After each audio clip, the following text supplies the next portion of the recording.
And now I'd just like to welcome the four fighters who are on the call with us today. UFC light heavyweight champion Daniel Cormier, number 1 UFC light heavyweight contender Anthony Johnson, number 4 UFC middleweight and former middleweight champion Chris Weidman, and number 5 middleweight Gegard Mousasi. I'll now turn things over to the call center to open it up for questions. Perfect, thank you. If you'd like to ask a question, please signal by pressing star 1 on your telephone keypad. If you're using a speakerphone, please make sure your mute function is turned off to allow your signal to reach our equipment. Again, press star 1 to ask a question. We'll pause for just a moment to allow everyone an opportunity.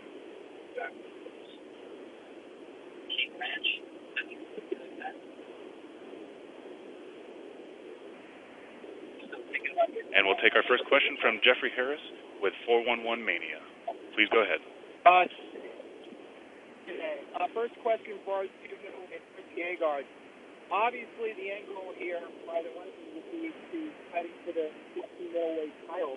But does it bother you at all that Michael Bisping will be fighting Roasted later this summer for the middleweight title and something like the division because he's going to be making I can't hear the question really well. The sound is not that good. Yeah, same here. I think you're basically asking, if I'm not mistaken, what do we think about Bisping fighting GSP for the middleweight title? Right? Or no? Because we could hardly hear. Well, I don't know. I think we the lost. question is for me? I think, was it for both of us? I don't know. I couldn't hear. Have him repeat the question, and if not, we'll move on to the next one. And I believe the caller has disconnected. We'll move to the next question from Damon Martin with Fox Sports. Please go ahead. Hey, guys. First question is for Anthony Johnson. Rumble, this is, the rematch with Daniel Cormier. You fought him, less than basically 2 years ago. What is the biggest difference for you going into this rematch? What separates you from now versus that first fight in 2015? Well, I'm definitely not the same fighter I was 2 years ago. Every day, every week, every month, every year, I'm getting better and better. So, you'll see a different guy out there the next time you see me fight. I know when I talked to you after the fight was canceled the last time when DC got injured, you had said that you were in the best condition, the best shape you've ever been in, and it was obviously a letdown that you didn't get the fight. Was it not so much tough getting back up for it, but, how did your body react after going through an entire training camp last year, and then they kind of have to restart that again without ever actually having fought? It wasn't too hard, I'm glad he canceled on Thanksgiving because I had a chance to eat. With the fam, so everything was all good. But, I just started back from scratch like I always do and just got back in shape like I needed to. And, no injuries and everything's good to go. I know you and DC have been pretty cordial with each other leading up to the fight, but I know he said a couple of times that, he believes that you have basically one round to go out there and beat him. Now, you've been a vicious knockout puncher in that first round, maybe the first 7 minutes, I think is what he said. How do you feel about that? Is that just typical, trash talk, or how do you take that, that's kind of the perception that he has, that he believes you're really dangerous in that first round, but then after that, not so much? Well, the majority of the community believes I'm just a, first-round fighter because most of my fights end in the first round. But, they're entitled to their own opinion, and that's fine with me. I have nothing to prove to anybody except myself. So if he wants to believe that and everybody else wants to believe that, that's completely fine with me. In the first fight, you came so close. You hit him and you knocked him down in that first round. If that same opportunity comes up in the second fight, do you believe that you'll be able to capitalize and get that finish, to get that clean knockout like you had over Glover, like you had over Jimmy Manoa? Yeah, of course. I just have to. I just got to go out there and be myself and do what I do. If I hit him one time and he drops, and I go after him again, I hit him again. He's definitely in trouble for the second punch, but punch or kick or whatever it is. But Daniel, he has a great chin. He's a great athlete. So, he won't be easy by any means necessary. So, we'll see what happens. We have a week till we find out, technically, so let's just wait and see what happens. And a question for DC. You know, DC, I know legacy is important to you. I know when you retire from this sport, you know, you want to leave it behind in a way that, you know, we think you as one of the greatest of all time. Does getting a second win over Rumble get you any closer to that, or is it ultimately always going to come down to that John Jones rivalry? I think beating Rumble again, it'll help, but ultimately it will come down to my rivalry with Jones. Anthony has done a tremendous job as he's come up in weight classes, but you know we're talking about a rivalry with a guy that many consider the greatest fighter of all time. So wins over a guy like John Jones is what's going to really, probably be the one thing that solidifies where I'm trying to sit whenever I retire from the sport. At the end of the day, I do have a tough challenge on my hands next week. Beating Anthony again, it'll just be a closing the chapter, you know? I mean, people really do believe in him, and they really do love the knockout, you know? So he gets a reputation for being, you know, the scariest guy. So beating someone like that twice really should cement who I am and everything else I've done, but ultimately I think it will depend on the rivalry with Jones. My last question, DC. You know, you've done so much in your career fighting at heavyweight, you know, beating everybody that you've ever faced with the exception of John Jones. But going into this fight, I think the odds have it pretty much dead even. The last I checked, you know, a lot of people believe, you know, the Rumble with the knockout power that he is, you know, the guy who could beat you. Why don't you get the respect that you deserve, you know, considering you do have a win over him, and outside of the Jones fight, you've been undefeated your entire career? You know, I don't know. You know, but as I've said time and time again, I cannot dictate people's feelings. The fact that, you know, the odds say that we're even, I actually have no idea how anyone could think that we're even. He had a moment. You know, he had a moment in the first fight. Outside of that moment, I pretty much just beat him up. So I don't understand, like, what would make anyone believe that Anthony and I are close. But next Saturday, I just get to show him again and just beat on him again like I did last time. Thanks, DC. And once again, if you'd like to ask a question, please press star 1 on your telephone keypad.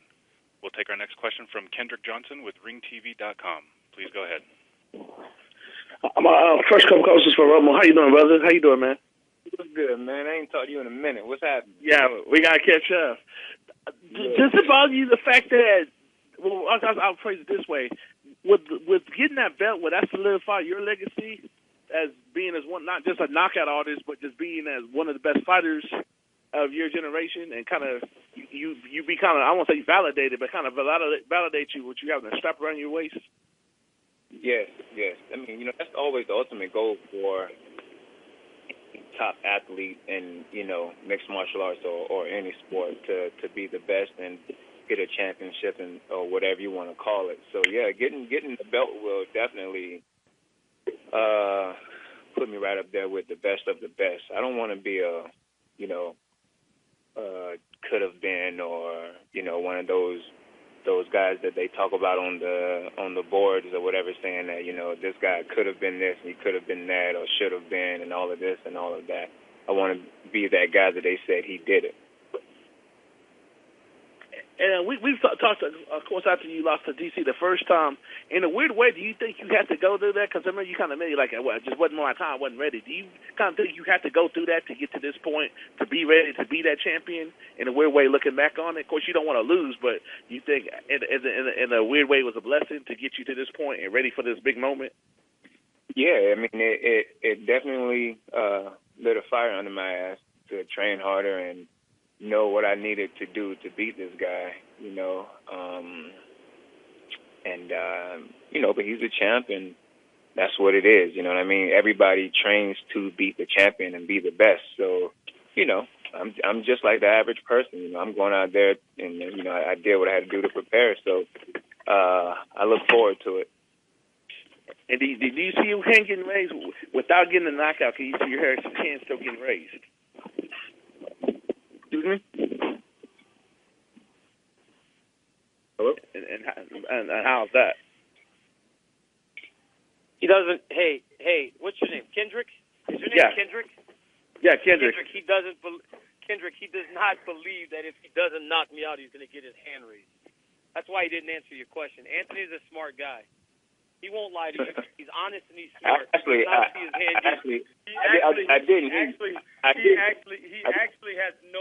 He has no doubt in his mind that if he doesn't knock me out, he's going to win. So Kendrick, don't waste your breath and your time. He knows. He knows his only path to victory. Well, my question, I pose my question to you: is there a way can you win without having to grind it out, or are you just going to do the same thing as fight one, grind it out and just do your thing? I can make it easy and do that to him, or I can just beat him up on the feet. I can do whatever I want, Kendrick. That's the difference between him and I. He's got one way to win the fight. I can win any way I choose to. Gotcha. So would you stand and get in a knockout drag out like you did with Alexander, or are you just going to keep it safe? If I need to, I will. If Anthony makes me, then I will. It really does depend on how I decide to fight this fight, Kendrick. And what's his confidence come from? Just for the fact that you already beat him, or just something that you added to your repertoire that we haven't seen before? I mean, I've been training and I've gotten better. I feel like I'm a better fighter today than I was the first time. You know, the first time we fought, I fought him on 3.5 weeks' notice. I had a 3-week training camp. and still outworked him. I mean, I know I was a different opponent than his previous guy, but he still had a full training camp. I had 3.5 weeks to get prepared for a championship fight and still found a way to outwork him. What's going to happen now that I've been training for him for 12 weeks? It's going to be worse than the first one. What's your take to critics, DC, that said that you lost the step since the surgery? I have no idea what people are talking about. I fought Anderson Silva on 2 days' notice, and I beat a guy that people consider the greatest fighter of all time, 30-26 across the board. There was no danger in that fight. That was the easiest fight of my entire career. I don't know how I lost the step. If anything, I showed I can still get takedowns whenever I choose to. Look forward to seeing y'all guys. I got 2 questions for Chris.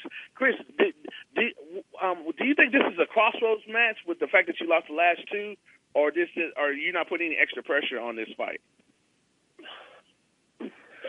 Crossroads? No, I don't see it as a threat. I see it as a challenge. You know, I got a tough guy in front of me who's good in all areas, experienced guy who's on a win streak. Something I'm very familiar with is fighting guys on win streaks. I want to become the best in the world. I want to get that belt back. And fighting a guy like Gegard Mousasi is just the type of guy I need to do it. So I'm more motivated than ever to get the job done, especially coming off of 2 losses. And would you like being in New York and like to fight in New York? Do you feel any less pressure the fact that you got that out your system, fighting at 205, or is it still like another big deal and kind of extra pressure fighting in your home state? No, I mean, I wouldn't say it's extra pressure. I didn't really feel like it was extra pressure last time. It was just an awesome experience for me, to be honest with you. It was a dream come true to finally fight in Madison Square Garden after all the work of getting it legalized here, to have all my family, friends, and fans there. It was just an amazing experience. And then, to have it go the way it went was obviously was tough. It wasn't what I expected to make a mistake and hit with a flying knee, and then all of a sudden I'm sitting there with blood running down, thinking I can't believe this is happening. So I'm more motivated from that setback, because I feel like the harder of a setback you have, the more major of a comeback you can have. And I just feel the glory I'm going to feel after this fight is like no other I've had in my career. And final question is a 2-part question. What do you feel a win would put you out in the state of y'all crazy division? And what do you think with the state of y'all crazy division with the whole GSP Bisping thing? I mean, I only can control what I can control. I don't worry about the things I can't control. I can control me beating Mousasi on April 8th. That's all I'm focused on. As far as Bisping and GSP, I think it's definitely going to hold up the division. I don't think it's a weird fight to have for the middleweight title for sure. I understand people getting upset, but I just feel like everything's going to work out for me. I'm going to get that. I'm going to get the belt back, and I just have to take one fight at a time, and it'll work out for me. So what do you think a win puts you at in the division? You back in the running?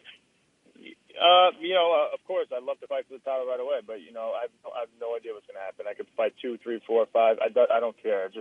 I'm focused on the process. I'm enjoying getting better, and I'm just focused on getting better. Eventually, the title shot will come. That's going to happen. All right, good luck to y'all guys next week. Look forward to watching you on Buffalo. Thank you. Take care. And we'll take our next question from Steven Morocco with MMAJunkie.com. Please go ahead. Hey, question for Chris and Gegard. Has your, kind of following up on the previous question, has your perception of what it takes to get a title shot changed in the past year? Start with Chris. I mean, not really. I know you keep winning and you get the title shot. You know, I've had it obviously before, and I didn't expect to get it after losses. So it's gonna happen with wins, and I don't know what the heck that noise is, but and then that's pretty much it. No, I don't. I think the sports changed a little bit with the belt system, but I don't think it's going to affect me.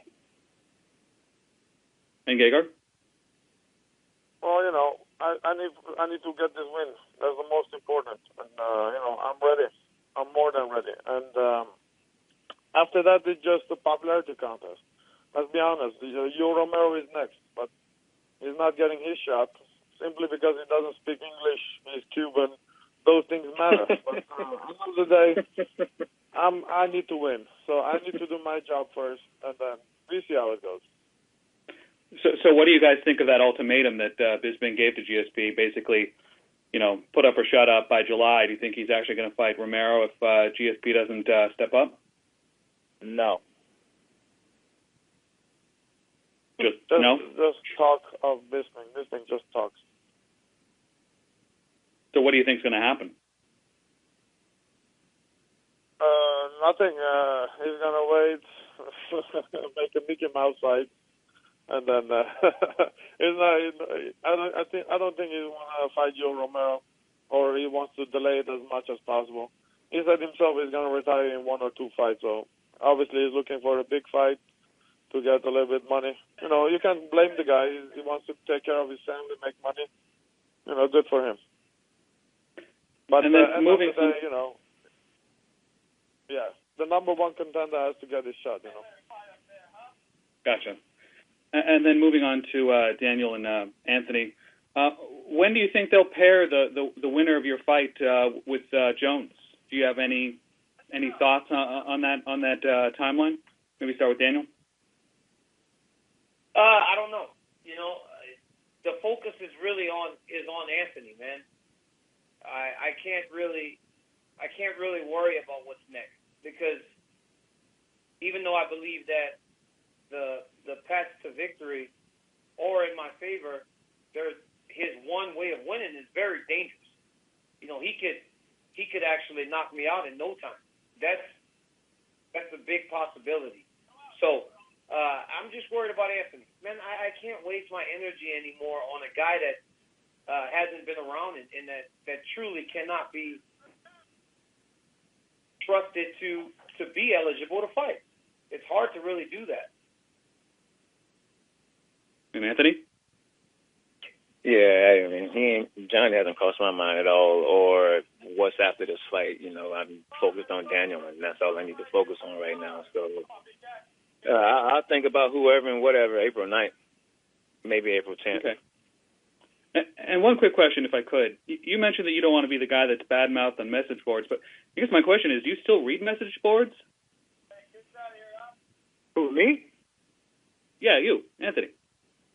Yeah, I mean, sometimes, you know, people will, you know, some friends of mine or whatever will, like, send me a link, you know what I mean, and I'll just happen to read it if I'm not doing anything. So from time to time, I'll, like, catch stuff here and there. Why does it help you, or is it a part of staying grounded? I mean, does it do something else? No, sometimes it's fun to read the stupid shit people say. So that's it. Gotcha. Thanks very much. And once again, if you'd like to ask a question, please press *1 on your telephone keypad. We'll take our next question from Akilish Ganavarapu. Please go ahead. Hey guys, greetings from India. My first couple of questions go to DC. DC, firstly, I wanted to ask you something which is puzzling. In wrestling terms, you're the heel, quote unquote, even against Rumble. So even a little while ago, you kind of taunted Rumble. Is it safe to say that you've embraced the heel in you? No, man, I'm not taunting. I don't know, like, my issue is if it makes me a bad guy because I tell the truth or the truth as I believe it, then I guess that's what I am. I believe everything. I'm not lying. I don't lie about anything. All I do is state the truth. If people don't like the truth, then that's on them. I'm not sitting here making stuff up. I'm not over here pretending. I'm over here stating facts. And if me telling the facts makes me the bad guy, then okay. Yeah, because even before, during the press conference with John Jones, you're kind of annoyed because of the people booing you. So, has it been easy for you to come to terms with that? I mean, it is what it is. If people are going to boo, they're going to boo. It doesn't really matter to me. I know who I am. My friends know who I am, and the people that matter know who I am. So if people boo me, they boo me. I don't know. I don't know why they do it, but they made decisions as to who they want to back, and everybody is entitled to their own opinion and their right to cheer and root for whoever they want to root for. At the end of the day, when I win my fight and I keep the belt, I bring the belt home to the people that matter. The fans that support me, they share in those moments with me. The ones that don't, they boo me in the moment, then they go about their business, and they can boo me next time they see me, or they can mess around on my social media, but that stuff doesn't matter. The people that matter are the ones that support me and the people that are closest to me. All right, fair enough. Now, Rumble has improved a lot since your last fight with him, almost making a statement against Bader by, showing excellent takedown defense, taking the fight to the ground, not being hesitant, with going to the ground. So what are your thoughts on Rumble being a different fighter than when you last fought him? Man, Ryan Bader shot from halfway across the octagon. They said fight, and before Ryan Bader could even meet Anthony in the middle of the octagon, he shot. What people are missing is that Anthony Johnson was never a bad wrestler. He always could wrestle and defend takedowns. Anthony's a junior college national champion in wrestling. He's not a bad wrestler. Nobody ever thought he was a bad wrestler. It's not. I never said he can't wrestle. He obviously can defend takedowns. He defended a lot of my takedowns. I never questioned that. And then when we talk about him being a completely different fighter, I don't necessarily know what you guys are basing this on. He beat Jimmy Manoa. He took him down, but of course he's going to take Jimmy Manoa down. He's a wrestler. Jimmy Manoa can't wrestle. Then you're talking about him and Ryan Bader. If I would have shot it on Anthony from across the octagon, he would have did the same thing to me. He fought for a total of 7 minutes since him and I fought, but he's this completely different fighter. I have no idea where you guys are getting this from. If I can get a quick retort from Rumble regarding what DC just said. Rumble, do you necessarily agree with what DC just said about you right now? Yeah. He was telling the truth about Bader. He told the truth about, how long I've been in the cage since him and I have fought. So that's about the only thing that he said that was correct. Okay, so moving away from the title fights for a minute now, the light heavyweight division is kind of in a limbo with the same 3 or 4 guys fighting for the title in the past couple of years. So, Anthony, what does John Jones' return do to the division and for yourself? What does John Jones what? John Jones return to the octagon? Yeah, well, I mean, I haven't been thinking about John. That's the last person that's even crossed my mind. You know what I mean? He's just, I don't have a reason to think about him right now. I have to fight Daniel, not John, so I don't think about John. So right, him returning or anything like that just isn't in my thought process. Whatever, it's just not relevant to me right now. All right, fair enough. You've been on a tear recently. So do you go into this fight looking for retribution? And what's your mentality going into the fight, knowing that your last loss came against DC? My mentality is just go out there and do my best, man. Do what I have to do to win, and just be myself, do my thing. The cards are going to fall what they're supposed to, so I'm not really worried about anything. All right. My next couple of questions go to Chris Weidman. Chris, the last time we spoke, you talked about climbing back into the contention for the titles. Now, you just spoke about the situation with Bisping, GSP, and even Tyron Woodley throwing his name into the hat regarding a fight with Bisping. So, how do you see yourself climbing back into the contention? Do you think a fight over Mousasi, probably another couple of fights? Just what is the entire situation involving you that you think need to do to get back into the title contention? I think I need to, prove myself. Number one, I got to put on good performances. So that's what I'm going to do. I'm going to go out there, put on a good performance, and then, like Mousasi said, I hope that people back me and they want to see me fight for the title, and we'll see what's going on. And if not, I'm going to keep fighting. I'm just going to keep on fighting whoever they put in front of me. All right, and Gegard is one of the most versatile fighters, with him adapting to different opponents. So from your fight with Yoel Romero to now, what has been the major difference for you? Have you trained differently for someone like Gegard? Well, I guess the one major difference is, I don't have a southpaw for the first time in, 4 or 5 years. So it's a nice change to kind of the beginning of times. I think the last time I fought orthodox fighter might have been Mark Munoz. So it's been a while. But other than that, no. I've trained really hard. I've been more motivated for this fight. I've really got myself in a great place mentally, physically, and spiritually. I just feel great, healthy, and I'm excited to go out there and put on a show. All right, fantastic. My last two questions go to Gegard Mousasi.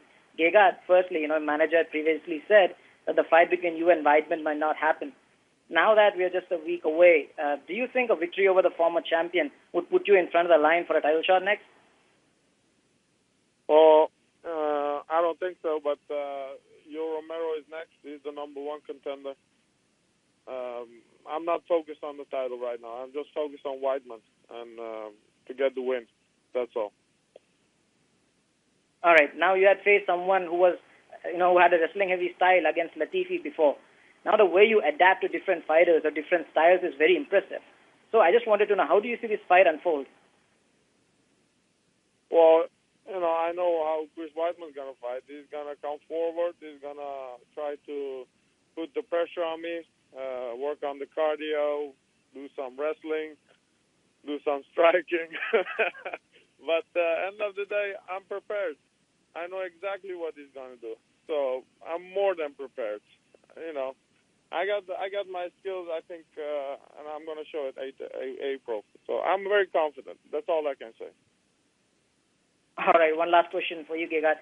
After your last fight, during the post-fight press conference, you kind of emphasized on the need to talk properly, the trash talk to get into the title contention now. Do you see that, that's still the case for someone like you who is on a winning streak? And, if you beat, as you said, Weidman, you'd be beating a former champion. Do you think that's still the case for you? Well, no, I'm just speaking my mind. I'm not acting. I'm not an actor. Some guys, they're good at trash talking. They put on the act. It's WWE. But, end of the day, I'm just me, just speaking my mind. And, what can I say? I'm coming to fight. That's all I can say. I'm looking forward to the fight. All right. Thank you, guys. Thank you for the time. And we'll take our next question from Jeffrey Harris with 411 Media. Please go ahead. Sorry about that earlier. I was having some phone connection trouble. Anthony, it is almost 10 years from the year you had your very first UFC fight in June 2007, and this will be your second shot at the title, and it's hard enough for a fighter just to get one shot at the UFC title. Do you think you need this belt to complete and round out, what's already been a very impressive career? Oh, of course. Getting the belt will definitely put everything in place for me, and mentally, it's like an obsession. You know what I'm saying? I definitely will go out there and do my best and do what I have to do to win. And whenever my career is over with, I can sit back and say I did it. Now, if you talk to yourself from 10 years ago, that time when you first came into the UFC, would you give yourself from 10 years ago any advice, or would you give him any tips? Yeah, don't be dumb, like I used to be. But if I could go back and learn something, it would definitely be would be just to soak in a lot more information than what I did. Because when I was young, I was like, hot-headed and thought I knew everything and was just an athlete and was like, this won't happen and that won't happen. So, when you're young like that, that's just how you think. So I definitely wish I can go back.